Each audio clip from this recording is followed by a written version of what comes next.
වශයෙන්ම විශාල පිරිසක් විශේෂයෙන් පෙරදිග මිතුරු සංසදයේ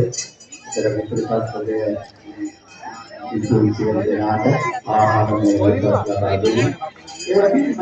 අපේ දායක දායිකාවෝ තමන්ගේ ඥාති මිත්‍රාදී එකතු කරගෙන එක වැඩක් ඒ වැඩේ ක්‍රියාකාරව කරනවා. ඉතින් ඒක පුළුවන් වුණා මේ වෙනකොට මෙතන කණ්ඩායම් 40ක් ඒ වගේම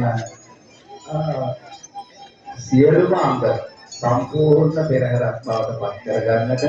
ආර්ථික වශයෙන් අපිව සාක්ෂාත් කරේ අපේ වේයන්වල වෙන සංගමේ අපේ හතර පෙරේ ආයති ඒ වගේම විශේෂ ආර්ථික මධ්‍යස්ථාන මේ අවදගාමී වාසා උසස් ශාලාවේ අධිපතිතුමා ඒ වගේම මතක් කරගන්න සුබ